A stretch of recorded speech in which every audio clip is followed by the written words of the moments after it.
Hello, everyone, and welcome to another episode of the American Nightmare Podcast. This is episode 52, recorded July 24th, 2022. Woohoo! Hello, hello, hello.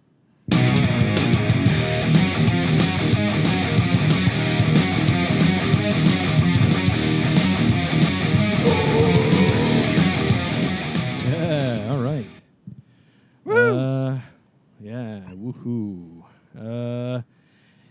So welcome to another episode of American Nightmare Podcast. This is very exciting because this week there are so many things coming out. It is San Diego Comic-Con this weekend. Nice. Sweet. And You so going? many things have gotten announced. It's pretty awesome. So we got a bunch of news to talk about. A lot of it Sweet. coming Yeah, I out of saw Comic-Con. the Marvel lineup got released. Yeah, very exciting. Very It's exciting. a bit of a ride for Sal. No, it's a bit of a ride for you, Sal, right? Is it? Yeah, it is a bit of a ride south. I didn't get tickets this year. You know, it's one of those things where you got to go into a virtual queue and there's only a limited number of tickets, blah, blah, blah, blah, blah. So So no, you didn't go. this is the first year it came back. So this is the first year I was close enough to it to be able to go to it, but I didn't get a ticket. So I'm going to try again next year. We'll see what happens. That's cool. All right. Let's start with some new horror news. We got coming from San Diego Comic-Con, the new Nexflix Sandman series has a new trailer, and I posted it on our Facebook feed this afternoon, and it I looks didn't see it yet. fucking amazing. I cannot wait. Marvel see it yet. Sandman. What was that? Marvel Sandman? No, this is Sandman from Dark Horse DC Comics. Gotcha. Sandman series from the 90s. This is the Neil Gaiman series graphic novel. It's good stuff. Fantastic stuff. I love this storyline, and it looks to me, at least from the trailers, it's beautiful looking. It looks like they're sticking pretty darn close to the storyline in the graphic Sweet. novel, which is nice. Sweet. Yeah, let's see. Also released this weekend, San Diego Comic-Con is the first trailer for AMC's Anne Rice's Interview with a Vampire. So this is the series we talked about 2 months ago, where AMC picked up the licensing for Anne Rice, the Vampire Chronicles storylines. They're starting off with the Interview with the Vampire as an 8-hour miniseries, 8 one-hour episodes. And the first trailer looks great because it looks like they're actually sticking to the novel instead of doing the bullshit with Brad Pitt and Is that the AMC that you got to pay Tom for Cruise. Yes, AMC Plus. Damn it! Damn it! But maybe, just maybe, it'll come to Shudder eventually, because Shudder is AMC, right? Aren't they the same company? though? Yeah, I think so. So yeah, maybe after I'll have the my initial. fingers crossed. Yeah, because I don't feel like spending more money for another streaming service. Dude, and that's the thing. There's so many things that got announced that are exclusive to streaming services. It's like it's going to be worse than the cable industry was in the past, because we're all going to have to sign up for 1,000 different streaming services and all get screwed. It's So like it's when gonna- you make a wish to a genie and they grant you your wish, but they fuck you over with your wish. Exactly. Yeah, you don't want to pay all that money for cable anymore? You just want to pay for the stuff you want to see? Great, we'll work. We'll do that for you. Yeah, but you'll be paying for $8 50 here, different $5. services. Yeah, sons of Exactly. bitches. A bunch of bullshit. Oh, well. Yeah, so it looks pretty good. It's a modern, unforgettable retelling of Anne Rice's best-selling novel, Interview with a Vampire, starring John Jacob Anderson from Game of Thrones and Sam Reed from The Newsreader, Bailey Bass from Avatar: The Way of the Water, and Eric Bogosian from Succession. Premieres October 2nd on AMC and AMC Plus streaming service. Just in time for Halloween. Yep, a brief summary. Born in the 18th century, Lord Louis is now a bicentennial vampire, telling the story of an eager biographer. Suicidal after the death of his family, he meets Lestat, the vampire who persuades him to choose immortality over death and become his companion. Eventually, gentle Louis resolves to leave his violent maker, but Lestat guilts him into staying and turning a young girl whose addition to the family breeds even more conflict. Sounds about right. Yep. Also announced this weekend, Jeepers Creepers Reborn, the first trailer, and a special fan event happening September 19th, 20th, and 21st. A 3-night special fan premiere at Fathom Events in theaters near you. Jeepers Creepers Reborn unfolds as the Horror Hound Festival holds its first ever in Louisiana, where it attracts hundreds of geeks, freaks, and diehard horror fans from far and wide. Among them is a fanboy, Chase, and his girlfriend, Lane, who are visiting the festival and for its all kinds of first-time horror events. But the event approaches, Lane begins to experience unexplained phenomenons, disturbing visions associated with the town's past. In particular, a local legend, urban myth of the Creeper. As the festival arrives, the blood-soaked entertainment builds a frenzy. Lane believes that something unearthly has been summoned and that she is at the center of it. I don't think I've ever seen any but the original, like the first Jeepers Creepers. I never watched any of the sequels. I like the first one. The second one wasn't so bad. The third one was not so great. And the trailer for this one at least looks like it could be something, a new twist, something interesting. Yeah, you shared that on the Facebook page, didn't you? Yep. I didn't get a chance to see it. I just saw that like about half hour before the show started. Yep. I'll give it a shot. Yeah. We'll see. We'll give it a try. Yeah. As long as it's on Netflix or something, I'll watch it there. Shudder. Or Shudder, yeah. Prime, Hulu. Yeah. Rob Zombie's The Munsters will premiere on Netflix this September. A lot of fans were kind of freaking out. Why is it going to be on Netflix and not in theaters? But Rob Zombie came on to Instagram on Wednesday. I saw that, yeah. And basically said, hey, listen, it was always intended for Netflix. This isn't my movie. This is Paramount's movie. I was picked as the director, period. I think it looks actually like it's trippy. Like it looks Yeah, fun. it Like looks totally different. Yeah, it's like I think it looks like it kind of goes with the general theme of the original, just like, and I think it looks like they tried to make it look like it was in Technicolor, like when they used to like take black and white stuff and then like color it. Yeah. It's like over the top color. Yeah. That's what it kind of get that vibe it gave me. Yeah. It reminds me of the Munsters, like, because that was corny. Yeah. Like, it was It was very dumb. campy. Very campy. Yeah, it was dumb, funny, and kind of corny. Yeah, it reminded me of the Munsters. Yeah. So I'm gonna I'll give it a chance. Laughing in the background. That's Yeah, the canned laughter. Yeah. Yeah, I'll give it a shot, especially since it's on Netflix. Yeah. You know, like. What's the release date on that? Sal? That is going to be this September on Netflix. New Halloween Ends trailer has been posted. That will be in theaters October 14th. You know, hey, the second movie wasn't that fucking great, but not that fucking great. The fact that I watched the second movie all the way through, I guess I'm going to watch the third one too, just to see the closure of the story. Yep. I don't know. I'm going to wait for you guys to tell me whether it's worth it to watch it or not. I don't think I'm going to. I won't pay money to see it. Let's just say I waited that. until it came on HBO. That's how long I bought Peacock Plus or whatever the hell it was called for like $6. And yes, it was only $6, and you get all kinds of other shit. Wasn't worth it. Wasn't worth the $6. Wasn't worth that 1 month of Peacock Plus. No. Just some notes on that film. It says, after 45 years, the most acclaimed, revered horror franchise in film history reaches its epic, terrifying conclusion as Laurie Strode faces off for the first time against the embodiment of evil, Michael Myers, in a final confrontation unlike any captured on screen before. Only one of them will survive. Epic? I don't know. We'll see. Maybe their definition of epic and mine differ. I could be pleasantly surprised. Yeah, I don't know, man. I feel like, well, like I said, I've invested enough time already on the first two movies. A lifetime, right? Well, of Halloween movies, but then of this remake, you know, being impressed with the first one and being, you know, disappointed with the second one. You know, I might as well go for the third. What the hell? Yeah, like I said, I'll wait for it to be free to watch it if I bring myself to watch it. Yeah. Terrifier 2 is making a world premiere at Fright Fest in the UK.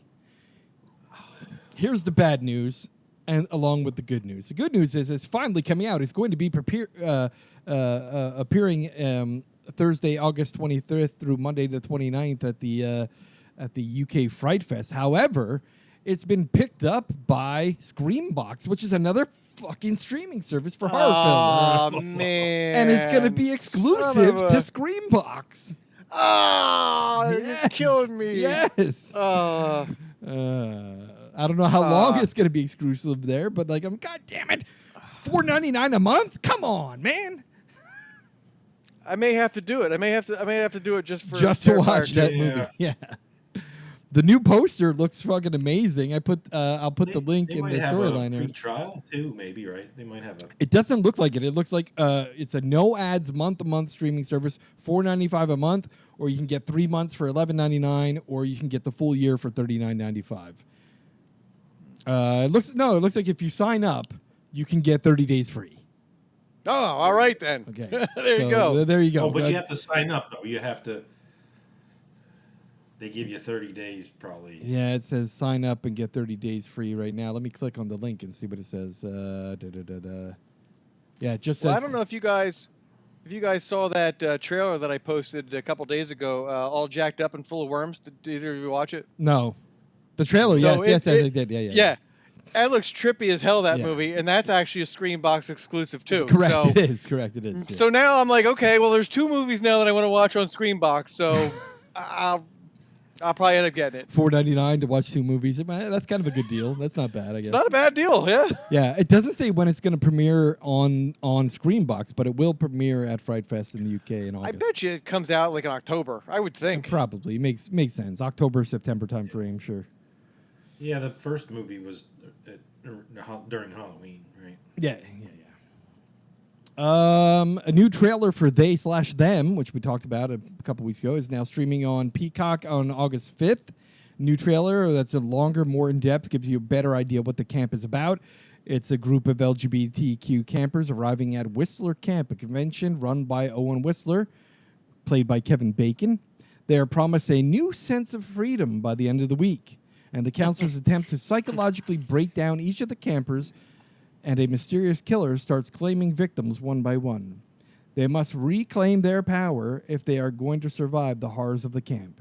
Written and directed by Academy Award nominee John Logan and produced by Jason Blum, They/Them is an empowering slasher film starring an ensemble cast, and it will be premiering on Peacock streaming service August 5th. God damn, but you got this the pay for Peacocks. Yeah. It sounds like it's a good movie. It's not. The trailer actually looks good. Trailer looks really good. Can't do it. Kurt Russell and his son Wyatt Russell are joining Apple TV Plus for a new series called Godzilla and the Titans. You'll remember his son Wyatt Russell. He starred in Overlord, which we loved. We did a review of that years ago. Yeah, and that was a great movie. He's also in Captain America: Winter Soldier. He was the replacement Captain America. Oh, that was awesome! Yeah. The douchebag Captain America. Yes, the one that killed someone with the shield. That is is Wyatt Russell. So he is now starring with his father Kurt. Yep, with his father Kurt Russell in a new Godzilla universe series called Godzilla and the Titans. And what's that on? That is on Apple TV Plus, which is included. You know, if you buy an iPhone, which you don't have one, if you had an iPhone, all that shit comes with it.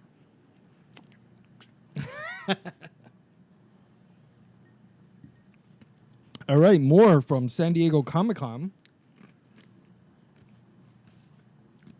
Marvel has announced that the Blade reboot will start filming October and be available November 3rd, 2023.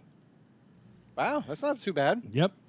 This is Mahershala Ali, Oscar award-winning Mahershala Ali, taking on the role as the vampire-slaying comic book character for this new film. I'm very excited for it. We did get a glimpse of his voice at the end of Eternals, but we have yet to see him as the character. I cannot wait. Do we have any idea yet of what the plot or who the villain's gonna be? No. Dracula. The rumor is Dracula will be in it. As part of that rumor, the gentleman that plays Homelander. Oh, that's right. Homelander, that's right. I remember. We just talked about that. The gentleman that plays Homelander will be playing Dracula, according to rumors. That has not been confirmed by Marvel yet. But I'm sure we'll be seeing stuff soon because Marvel has released their entire Phase 5 slate And they've also shown 3 movies for Phase 6. We expect that the rest of Phase 6 will be filled in at D23 this fall. San Diego Comic-Con, once again, Disney Plus gets an all-new title and logo for the Agatha Harkness spin-off series, Agatha, Coven of Chaos. That should be fun. Yeah, according to Disney, this comedy horror will be released in the winter of 2023. No official date announced yet, but it's expected to be a dark comedy horror. So winter of 2023, are we talking like January, February, or are we talking like November, December? We're talking the end of 2022, beginning of 2023. Oh, sweet. So that would be January, February of 2023. Got it. Yeah. All right, that's not too far off. Nice. Yeah. That it falls into the end of the slate of Phase 5. I haven't started watching Ms. Marvel at all. Have you watched it? Yep, loved it. Is it good? The last episode was fucking phenomenal, especially what they kick off at the end. Okay, It's just amazing. All right, maybe tonight after we're done this, I'll start watching that. It's a very emotional series. It's very heartwarming. It's just fantastic. I love the way that Disney is fully embracing other cultures and integrating that into their storylines. I just love it. Very good. Very well done. Nice. I don't know much about Ms. Marvel, so that's she's a fairly new character. And we'll talk about it off of this podcast because it's not really hard, but it's some great stuff that came out of that show. All right.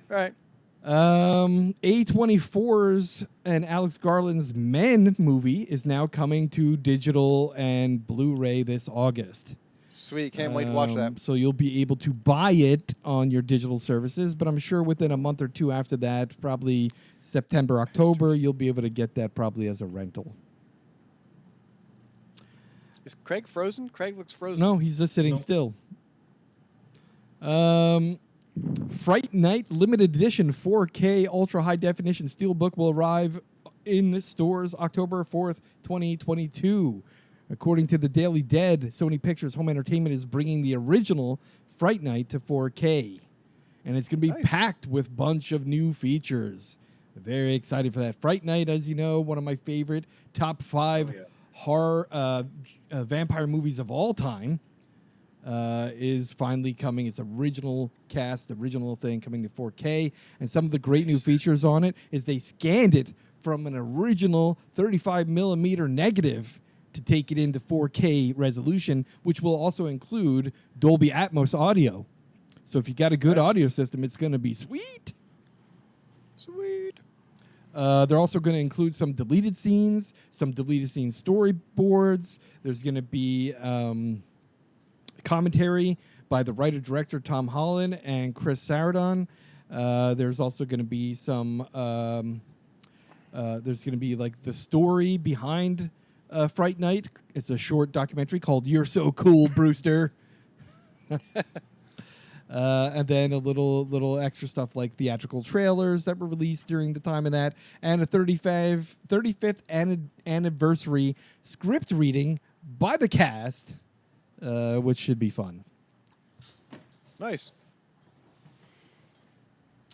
Next we have... I don't know. We talked about this before, and I didn't have any solid information about it. But remember, we talked about the history of Children of the Corn. Children of the Corn has been remade how many times? Yeah. Okay. Right. I think 7 or 8. All right. So guess what? Children of the Corn has another remake set for fall of 2022. Yes, that's right. According to Anvil Entertainment, I will post the link to that. Anvil Entertainment has a whole synopsis of what's coming out, along with some still photos from the pending release.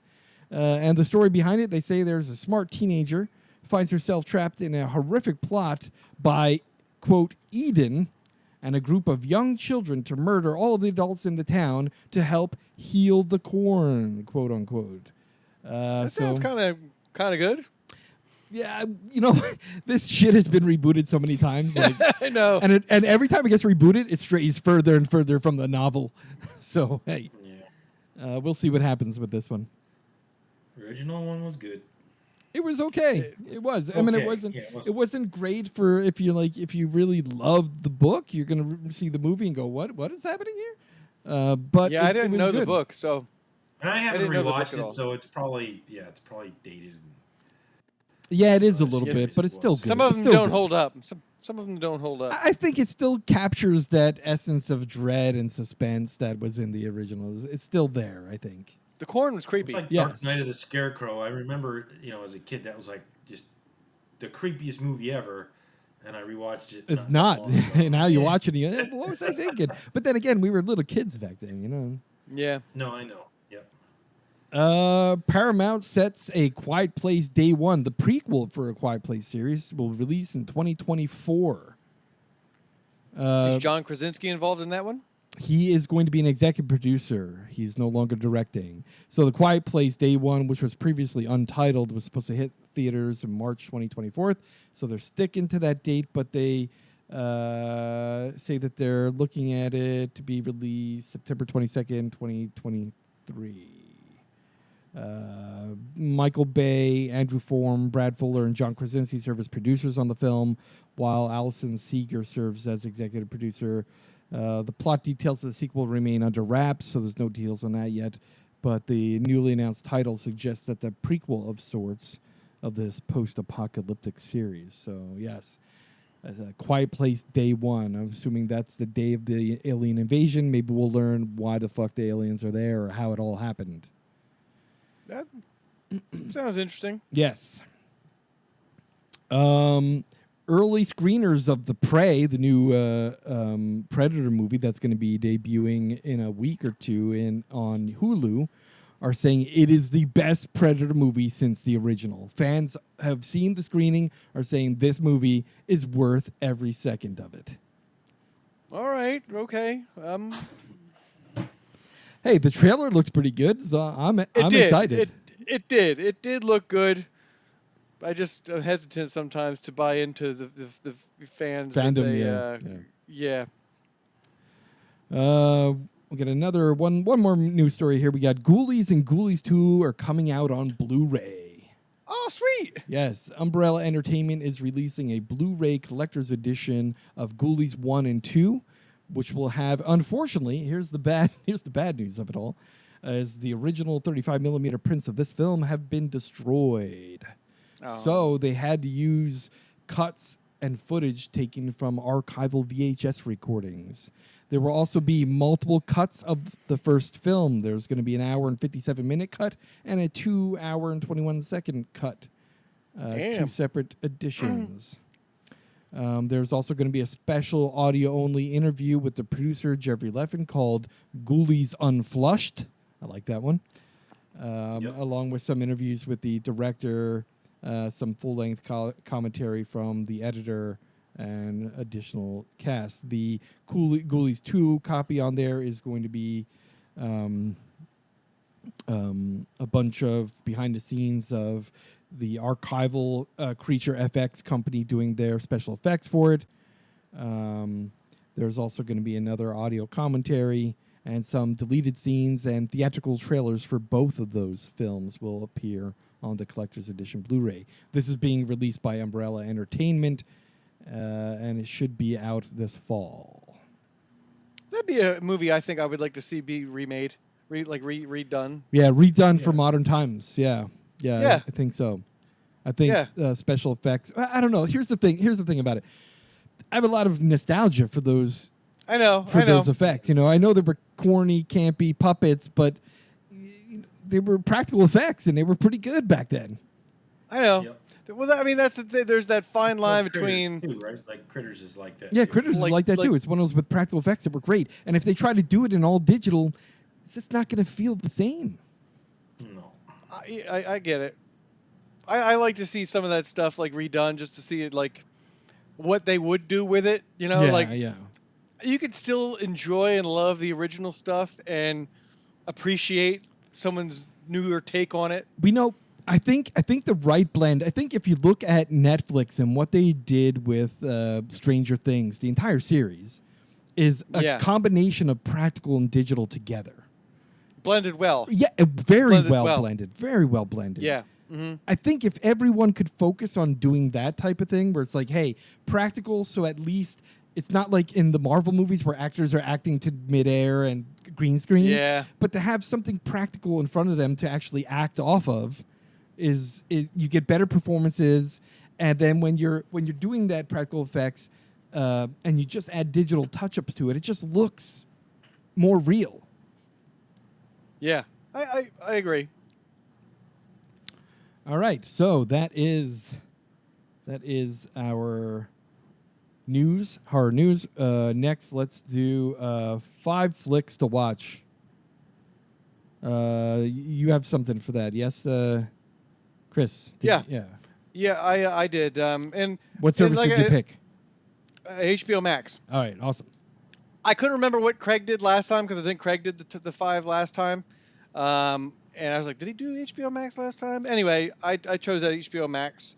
And again, it's not really. These are 5 that I enjoy, and I think that if you haven't seen them or want to revisit them, these are 5 movies right now on HBO Max that you should check out if you're looking for something to watch. Awesome. My number 5 is Mimic, one of Guillermo del Toro's earlier movies about giant morphing cockroaches. It's a good movie. Yeah. It was a great movie, and it was a good cast, and it was like a creature feature, and I'm not like a big creature feature guy, it takes a lot for me to get into that kind of movie because it's kind of unrealistic to me. But I thought that was a great movie. So Mimic is my number 5. My number 4 is the original Funny Games, the German version. Home invasion movie. Oh, yeah. They remade it here in the U.S. maybe 10 years later. Yeah, it was called something else though, wasn't it? No, it was. I think it was also called Funny Games, and I think Tim Roth was in it, and I forget who the other guy was. But it's a great home invasion movie. I like a good home invasion movie, and Funny Games is brutal. Germans do brutality well if you know your history. Number 3, The Conjuring. It's a classic James Wan film. Yep. Started off like a great franchise, and when it came out, it was refreshing because there hadn't been a good possession / witchcraft / haunting movie at the time. Number 2, The Devil's Rejects. Oh yeah. It's a great movie. I mean, it's like a buddy film. It's a traveling movie, and it's a brutal horror movie. And the Firefly family, they never disappoint with the the levels of depravity that they're willing to exact for your entertainment. Yep. And my number 1 is American Psycho. And the other thing when I picked this is I could have sworn that Craig picked American Psycho for his top 5 or his 5 movies to recommend last week because American. I thought so. And I was like, but it's a great movie and it's on HBO Max right now. And I was like, American Psycho is a great movie. And if you haven't seen it or if you're in the mood for some good Christian Bale entertainment, American Psycho. Fantastic. All these can be found currently on HBO Max. Awesome. And I'm just wanted to throw something in quick. I am playing a horror video game right now. It's called Madison, and I highly recommend it. Awesome. It's called what? It's called Madison. What? Sorry. Madison. Yeah. Okay. Yes. Madison, Wisconsin, or Madison, the teenage girl? Correct. Gotcha. Awesome. Sweet. All right, let's go into our top 5. This month, I picked the top 5. The top 5 is top 5 witch and witchcraft horror films. I can't believe we didn't do that. I was like, man, we never did that one? And I went through the list. I'm like, we never did. Yeah. This month it is me, Chris, Craig, so I'll start off. Sweet. My number 5 is The Love Witch, which I'm not going to talk about because we are reviewing that during this episode. So, my number 4, Gretel and Hansel, the 2022 film that came out. I haven't seen that one yet. Is it? That witch it was is good, creepy. huh? I like the makeup they did with dude, her. it was so good. It's very dark. Yes, right? It's very dark. And the thing is, if you try to Google Hansel and Gretel, Gretel and Hansel, there's 10 trillion Hansel and Gretel films, all over the place. And this one just came out? 2020. 2020. 2020. Yep, 2020 came out. I'll have to check that one out. This one's called Gretel and Hansel, and that made it easier to search for because they reversed the character names. It's a beautiful film too, like the setting and the cinematography. Cinematography is insane. The witch is terrifying. The way that everything's set up is just perfect. You'll know her too when you see her, Chris. You've seen her probably play maybe another older lady like that. And Okay, well, that's what I was going to ask. Is there any well-known like actors, actresses, directors, I can't producers remember, involved in like, it? Or? not off the top of my head. Like, there's no actress Okay. that you'll go, oh, I know that person's name, but you'll go, oh, But you recognize yeah, them. I've seen them in another film. Yeah. Okay, all right. I'll have to add that to the list. And the thing is, there's good build of suspense. There's good storytelling here. The cinematography, the film is just shot beautifully. The special effects are good. It's a good film. It's a good film overall. Yep. My number 3 witch horror film is The Conjuring, which you just talked about. A classic James Wan film that is clearly about a witch, and it is fucking terrifying. Yeah, it is. My number 2, and I know you're going to laugh when you hear it, the Fear Street Trilogy. How many lists is this appearing in for me now? Like 6? Dude, but yeah, I mean, you're not wrong. Yeah, it's you're not wrong. Classic witchcraft tale that spans 3 movies, and it's just fucking great. Yep. It is a great movie. I can't even say any Our more about series. it because every single month it's on one of the lists. Every single month. My number 1 is a recent film, which I have tons of posters and everything in my house from it. That is The Witch. Nice. That classic nice. storytelling of an old English horror story is fucking fantastic. I love every minute of that film. Good list, man. Any honorable mentions? I do. I've got 3 honorable mentions. My number 1, Rosemary's Baby, a classic tale of witchcraft and the devil. Love it. The Autopsy of Jane Doe, which was really, really creepy as fuck. That was, 2016 or 2017 that came out? I don't think I've seen that one. It's pretty good. I remember seeing like the trailer for it, but I've never watched it. It's pretty good. It's pretty creepy. Not good Okay. enough to make my top 5, but definitely worth mentioning. It basically takes place in a morgue, like the whole, We lost your audio. and it takes place. It's like a one of those one room. Yeah, it was very good. Oh, nice. Very good, though. Nice. Nope. And my number 3 honorable mention is Suspiria, which, again, I've added that to tons of lists, too. But that's a classic witch tale, witchcraft movie that used to scare the crap out of me in the early 80s. All right. There you go. Nice. This is funny because there's a lot of overlap here. Funny thing for me is I'm not a big witch movie guy. Like I realized after I started doing this list that I've actually watched a bit of them that I then realized, I guess that was a witch movie. Anyway, it's not my go-to when I'm looking at horror, but I actually have 5 and a couple honorable mentions. My number 5 is The Witch. We all went and saw that together, I think, right? Didn't we? Yeah. I think my only issue with that movie was it took me about like a half hour to 45 minutes to understand what the hell anyone was saying. It was that like The like old that English. 1700s English. I'm like, what? I don't even know what they're saying right now. But like the last like 45 minutes of that movie was just so tense and like, it was great. And for most of the movie, I just figured it was like they were just out in the middle of nowhere and they were getting jacked up on like, spoiled like rye, like, they did back in the day. And that's what it was. But turns out there really was a witch. Yep. And Dark Phillip really was the devil. Yeah. Black Phillip. I actually have that shirt on right now. Yeah. Nice. There you go. My number 4, Drag Me to Hell. Yes. Black Phillip? I wasn't sure if she was a witch or like a gypsy. Gypsy, but I witch, think gypsy. she counted as a witch, right? Yeah. Man, she was creepy. I mean, that movie was Sam Raimi, at his. Yep. Yeah, and that scene where she's like fighting that girl and the 'cause she drool's did coming out of her spells, mouth, right? She did like spells like had magic and just. Yo, you Yeah. know the funny thing that you're bringing up that movie. dripping If into you her mouth, watched right? Multiverse of Madness, directed by Sam Raimi, Yeah. at the scene where they show America Chavez as a child and her 2 mothers getting sucked through the portal the first time she created one, the girl with the skinny girl with the long black hair, I'm like, she looks so familiar. Well, I listened to the audio commentary last night while watching it with my son, and he said she was in the opening scene of Drag Me to Hell. She was much younger, Really? but she was in the opening scene. I'm like, oh shit, that's where she's from. You gotta love Sam. Sam Raimi likes to do that. He likes to keep people working. Yep, You know. yep. I like directors that do that. Kevin Smith does that. Yep. Number 3, The Conjuring, which was also Sal's number 3. Love that movie. Creepy AF and started off a franchise. Yep. Great movie. Yep. My number 2, the Fear Street trilogy. In the same place.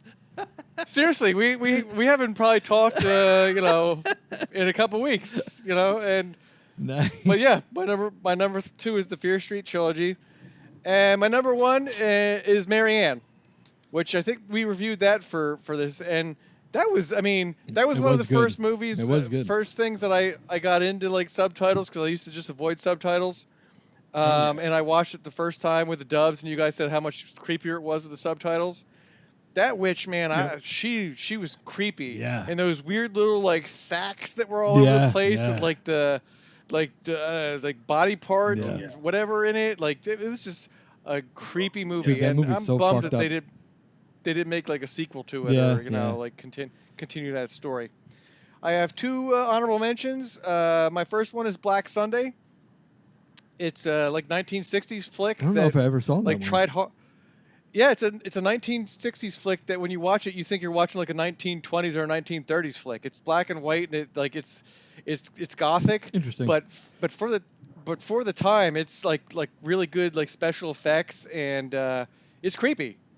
And my other honorable mention is one that I caught on Shudder like a year ago because I was trying to find something to watch, and the trailer just kind of caught my eye. It's called Witching and Bitching. And it's a Spanish film, and it starts out, it's like from like 2017 or 2018. Starts out almost like a heist film, but it's hilarious. It's a comedy horror.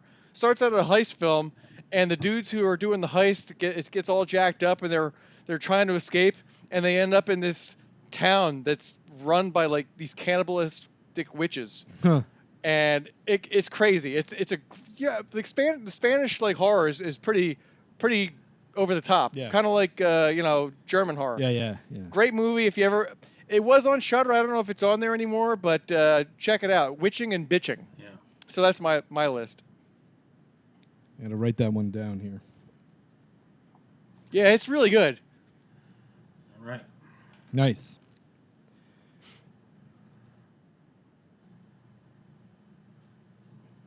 Awesome. All right. Nice. My number 5, I went with The Conjuring.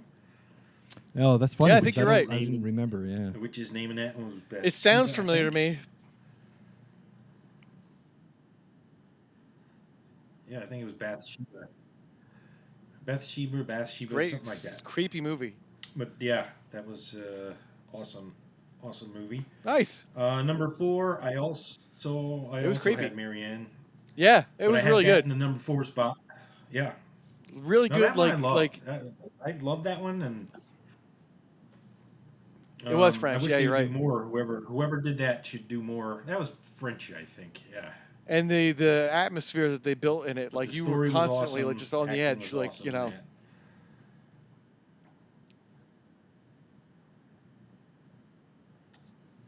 Yep.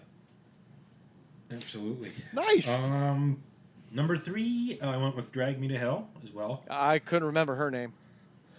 Mrs. Ganoush, I think her name was, and the gypsy lady. Woohoo. Look at that. Wow, made number Dude, 2 for all of us. 3 of us, man. And this was not Across the this board. was not like pre-planned. Nope, that's weird that we all and it's all it's one thing to be all on our list, but it's another to all we have All in as the number second 2. place. Yeah. Funny shit. Nice. Yep. Same Nice. as me. Yep. Very good.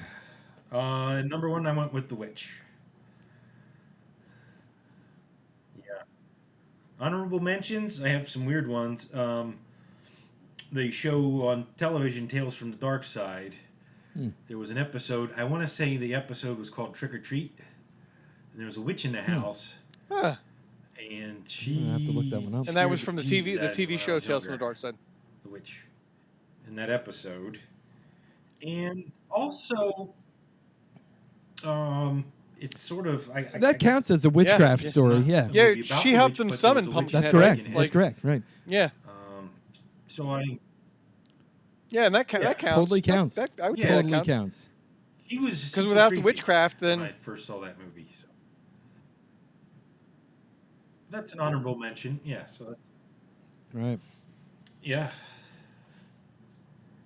There'd be no resurrection, right? Or Very good. Very nice. Good. No honorable mentions? So yeah. No, those were the honorable mentions. Yeah. Oh yeah. Sorry. Oh yeah. My bad. Those were sorry. Awesome. Very good list this month. The Tales from I don't know why that one popped into my head because I thought, you know what, I'm going to go with the theme. Let's go with the theme. We're going to watch a witch movie. Let's do witch top 5, and since we didn't do it, let's do it. I'm just shocked that we hadn't done that one yet. That's great. Yeah.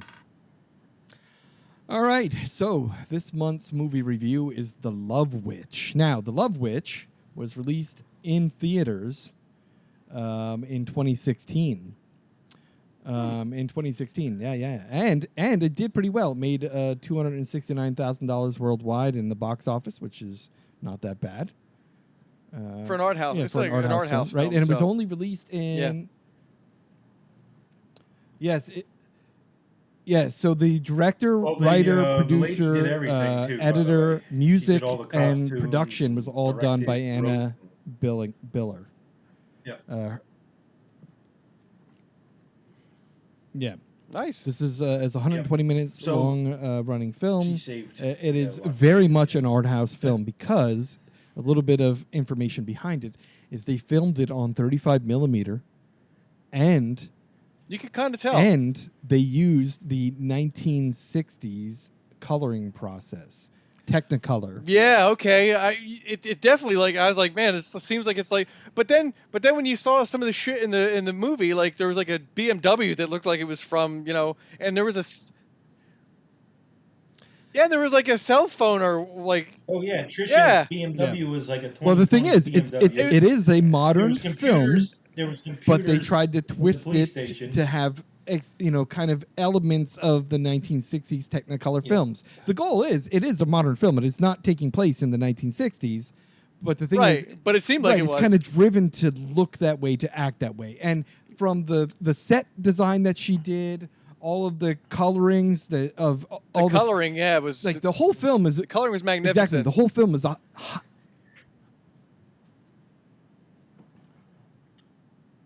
I would have liked it better. It would have, it would have been better, but it would have cost so much more money. Yeah, it would have cost so much more money, right? To get those cars This was done on a very limited budget with a very limited number of people on the staff putting this movie together. Like I said, all of the stylization of costume design and all the color palettes and all the aesthetics that they tried to match to the 1960s was done by the writer, director, producer. She did all that work. Fabulous work. She picked colors that were 60s styles colors, filmed it in Technicolor, and then they ran into a problem. It sat on the shelf for over a year because they couldn't find a production house that still had Technicolor equipment. Oh, man. Yes. And the reason why I picked this film is because I watched an interview years ago where they were asking Quentin Tarantino, hey, what are some of your favorite films that have come out in the past year? And this was like in late 2016, early 2017. And he brought up The Love Witch. He says he loves the Technicolor production and the aesthetics of the film and the fact that it was a very campy comedy horror that he thought was just brilliantly done. And when I heard that interview, I'm like, all right, I'm going to add it to my list. And I watched it, and I'm like, you know what? It was a well-done comedy horror. It was very campy. It had... Oh, yeah, it was. It was like, but the thing about it was trying to mimic those campy comedy horror films of the 1960s, and it did a brilliant job at it. It took me probably about the first hour to realize that, though. Like, I was like, I don't get, and then I was like, they're going for that. Like, it's all tongue-in-cheek what they're doing. It took me a while to figure that shit out. I'm like, I don't know, man. It's just something's off about this movie. Yeah. And if it wasn't for the fact that the girl was gorgeous, and I was under her spell, I just wanted to watch her the entire movie. She was, oh man, unbelievable. After that, I was like, oh, okay, I get it. Okay, I get what they're doing now. I get it. Listen, but it took a while. This is the thing. So Quentin Tarantino, he saw her in that film. He loved the film. She is actually in that the last Hollywood film that he did. What the hell was it called? California. Once Upon a Time in Hollywood. Once Upon a Time in Hollywood. So she was in that as one of the actresses in the film that was being filmed. So he saw her in that film and brought her into that. So fucking, she was hot. Like, she was gorgeous. Like that movie. Like, I was like mesmerized by her. I was like, is that part of the movie? Yeah. What's that? Yeah. Well, and then the thing is too. too, the scene. Okay, so in the Barb wasn't film, bad we're gonna talk spoilers now. We're gonna go into some details, but there's a scene when she meets the man that has the cabin in the woods. She meets him in a park. So back into that, he's already talking to somebody. In 2017, I'm like, I'm. I watched the film. I thought it was a great campy 1960s take, and there's a lot. We'll talk a little bit about the underlying story, the underlying theme of the movie, which is kind of a anti-feminism movie. It has a lot to do with women's feminism, but also like the careful what you wish for about women's feminism is what the underlying theme of this is. But in that scene in that park, I got high on mushrooms in that park. Like I'm sitting there going, wait a minute. When I rewatched this past week, for us reviewing it, I'm like, holy shit, I remember that park now. That is in a town outside of Eureka, California, called Acata. It's Acata, California. That is the center of town. That park is in the center of town. And I sat on those benches high on mushrooms with one of my friends back in 2020. Nice. Imagine if you would have seen those Technicolor costumes while you were tripping on It would have mushrooms. been what the hell? Whoa, what the hell? Where the hell am I? No, it's way past wine country. It's near Eureka. It's near the border of California and Oregon. Up towards wine country, Eureka? Yeah, it's way up there. It was like a... let's see. I could drive from here to San Francisco in 7 hours, and then from San Francisco to Acata is like another 4 hours. It's like a 12-hour drive. It's up there. It's a long drive. But anyway, so this film, highly stylized. It was trying to emulate the style and color of classic, campy Hollywood horror films that were made back in the 1960s. They turned out very campy. This was all purposefully trying to be that way. Yeah, it kind of, when I finally figured it out, it reminded me of the Batman TV series with Adam West in it, because that was like that campy like 60s, like just the acting was over the top, the colors were all like bright pinks and purples and greens, and I was like, it gives me that vibe. It gives me that like now, Batman vibe. If you look on Rotten Tomatoes, you see that critics have given this a 95%. And the audience gave it a 61%. I think a lot of it comes from when that film came out. Like you said, if you weren't aware that they were trying to achieve these particular themes, these thematic elements and style to the film, the campiness, like the over-the-top campiness of the film, was, you were like, what the fuck is this shit? But if you understood what was going on, if you're like, oh shit, they're trying to emulate something and they're doing a fucking brilliant job at it, you're not going to appreciate the film for what you're seeing. Yeah, and that's where I got to about halfway through. I was like, I don't know, and then I was like, oh, it's like an inside, like they're all, it's the joke, like that's what this movie's supposed to be. Because like I was like, the acting is just kind of like square, like it's like there's no depth to each character. Is that character? There's no depth to them just at all. Like the six movies of the 60s, man. It's like underwritten, underperformed performances. The cop was the cop. The love witch was exactly. Superficial, like airheaded female, but also had control over the men with her sexuality. It was. And I love the if you look at the theatrical poster, it says the love witch, she loved men to death. I'm like, that's pretty much to the point. I like the when she buried that dude like that was the weird thing when she's like pissing it like some of the close-ups they did were just like bizarre, like the close-ups of the mouths when they were talking and when she was I'm like, is she pissing into that thing? And then she took her tampon and threw it in there. I was like, Jesus. And then she buries him in a shallow grave and leaves all the evidence behind, including the shovel. Yeah, just puts it right on there. Shovel. Yeah, I'm like so she's not very smart. Like she's a witch, but she's a dumbass pretty girl who's looking for her Prince Charming, which was also like a 60s kind of like. And then Yeah, she was talking. Well, think about it, because, like I said, the underlying themes are about feminism, right? So if you listen to and she was talking shit on feminism. So if you listen to like what she says, and then you listen to her landlord, the girl that she met, that she was envious of the husband, she's talking as like a modern woman, independence. I don't need this. He doesn't need to be up my ass all the time. My partner's my partner. They love me for who I am. Blah blah blah. And then she is like the opposite. She's like the 1960s idealistic girl who thinks feminism is crap, and I just want a man to take care of me, and I want my Prince Charming, blah blah blah. I think that, like I said, if you know all these elements going into the film, it just is a fucking brilliant film. Like everything about it, down to the dialogue and the way that people behave and act in the film, is just fucking brilliant. I just love it. Yeah, but then the flip side of that was every man that she tried to win over that way by giving them what she thought they wanted, she ended up being bored with, and like, because they fell head over heels for her because that was what they wanted. Remember this, again, reflecting back on the thoughts of modern feminism and how feminism really has changed the perspective of modern man. What are the complaints? The complaints that a lot of women have nowadays about men? That's true. They've killed masculinity. Right, and that's what she's doing. She's wanting something so much, she's then putting these spells on them, which turned them into sobbing, weak, emotional men that are saying, "I love you, don't leave me." And then she's like, "Wait a minute, this isn't what I fucking want. What a weak man." She, she's like trying to.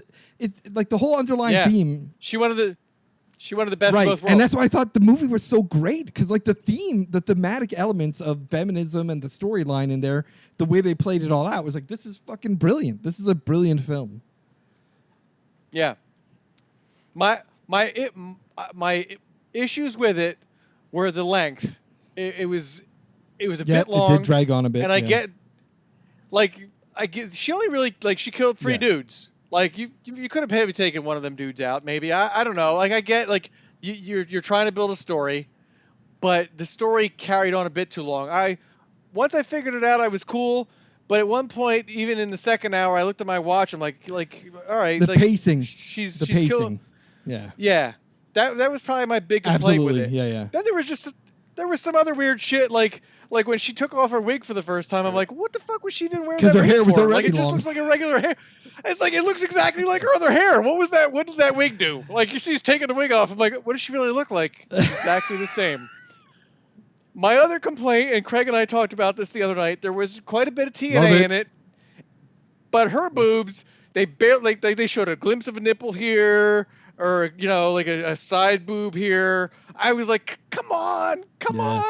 Dude, because the rest of her body was fucking dynamite, and I kept thinking, holy But I crap. think that was part of it too. Like, I think they wanted to keep you like they wanted to kind of have you be like those guys in that movie, where like you wanted. Yeah, that's what I thought. I like, absolutely okay, they want that's me to. the case. Knowing the rest of the themes of that film, I'm telling you, they did that intentionally. And everybody else was naked. Like, all those other witches were naked. I'm like, okay, everybody else here is naked except she got her long ass hair directly over her boobs. And Craig said he thought he saw like a piece of like tape at one point. Didn't you, Craig? Holding her hair in place? I actually believe that they did intentionally cover her nipples the whole time. And I think the way it was done is that the hair was laying over her breasts, but they had double-sided tape holding the hair so that... Yeah, that's what Craig said. He thought he saw a piece of so tape, that it would not expose her nipple at all while moving around on a film. So that was my big complaint was the pacing. It didn't need to be 2 hours. Yeah, I think the pacing was definitely an issue. I agree with that. I think they stretched it a bit long, but I think in line with the storytelling that she was trying to do, she was trying to get some extra things I get in it. there. Like, if you cut some of those scenes, you're going to miss some of the underlying elements of the thematic parts of the film. It's tough. It's tough to do what you want to be a horror movie and make an epic film. Which I would call something that's over 2 hours. Exactly. And the thing is, like, this isn't your typical comedy horror. They had some underlying elements, some underlying story and message that they were trying to get across. It kind of reminded me a bit of what was the one we watched a couple months ago. It was similar. The guy broke into the house, and it was that lady. She kind of ran like a brothel. Yes. And it was more subdued humor. It wasn't like in-your-face humor. And that was called Val. Right, Val. Val, yeah, very, very similar. Like, she was an attractive woman. Yep. She kept this guy strung along. It had kind of the same thing. It was a comedy horror, but it wasn't like overtly funny. Like, it was It was more subdued humor. Yeah. So this film did receive a bunch of nominations for, particularly for art type things, and it also was on. So it was on Rolling Stone's top 10 horror films of 2016. Yep. Really? And it was Nice. also The Love Witch was listed number 41 in Rotten Tomatoes top 100 horror movies of all time. Wow. The New York Times, the New Yorker's list of the best movies of 2016, it was listed, and it was on IndieWire's list of the best movies of 2016. Has this woman who did like the entire movie, has she done anything since then? Like, is she involved in anything else? That's a Do good we know? question. I don't know, so let me look her up and see. I mean, considering she did an amazing job, and a lot of people really love this movie. Looks like The Love you Witch know, was you her would think last film. Oh, it was her last film. So she did stuff She before did four short films before that. She did a feature film called Viva, V-I-V-A, and then The Love Witch, and that was it. V-I-V-A is a 2007 American sex comedy film written and directed by Anna Biller. Maybe that movie drained her, like, because she did so much. Maybe that Well, was her it's likely. magnum Plus, opus. like she started making films in 1994, so she had a. Oh, okay, so she's a bit older. So that at that point might have been where to decide she stopped. And it looks like all of her films were art films, short films, and then Viva was also an art film, and then The Love Witch. So prior to The Love Witch, her last film was 2007. So she hasn't directed anything since. Maybe she's taken ill or something, Yeah, or just know. decided like she's done.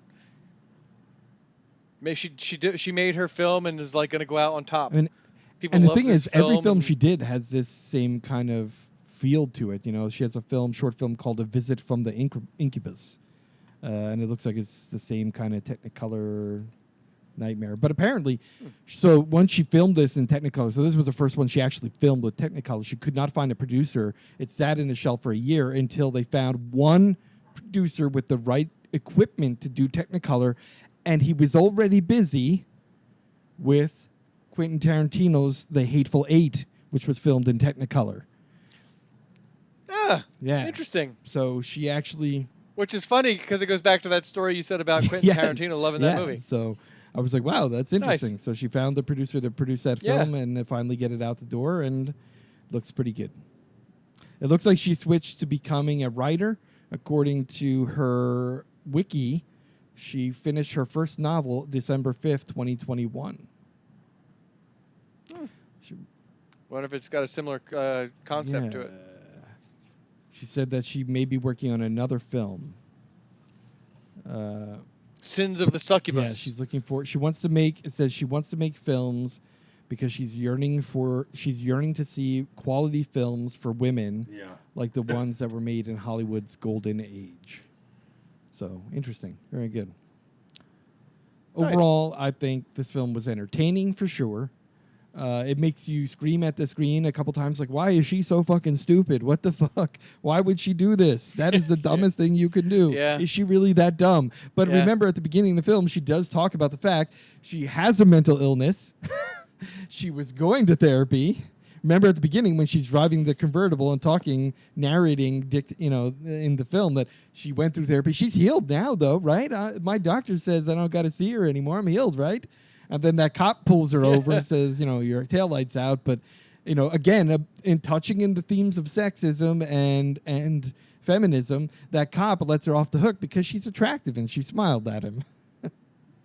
Yeah. You just make sure you take care of that.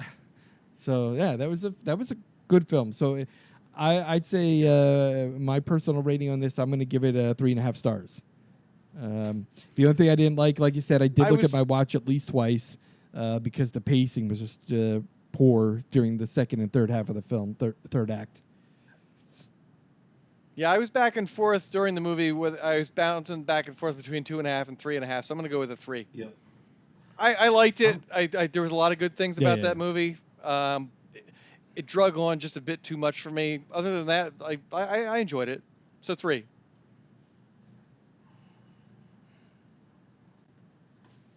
Very good. Okay, so it looks like this will give you like I said, the artsy heads up. So when the film really was released, I'm going with a 3 as well. I'm just looking because I wanted to know like how many theaters was it released in. It was released in less than 500 theaters initially, so very much restricted to like art house film locations. Yeah, and for an art house film, I don't typically go for art house films. Like it's seldom that I enjoy them, but I did like that. Yeah, awesome. So we'll say what you guys gave it 3. We'll give it a 3, an overall American Nightmare 3. So let me write. Yeah, good choice. I wouldn't have probably watched that otherwise, but I didn't mind watching it. There you go. All right.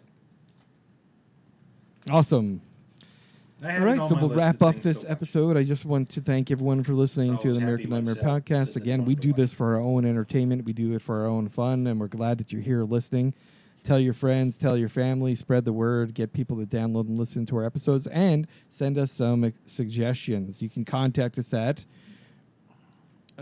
feedback at the-american-nightmare.com. You can reach us on Facebook, or you can reach us on our website, the-american-nightmare.com. Click on the link to give us feedback. You can suggest top 5 lists. You can suggest movies to watch, or you can do the same thing on Facebook. What I was thinking about maybe is even doing Facebook polling, giving you a list of choices, and maybe we'll get our people that follow us on Facebook to help us decide what to watch. Again, also, I want we to take thank suggestions. Yeah, absolutely, because we're definitely going to run out. We've been doing this since the end of 2017, so we got a lot of years under our belt now. This is episode 51, 52. This is so we're gonna run out of films eventually and top 5 lists. So give us some feedback. But thanks again for listening, and we will see you next month.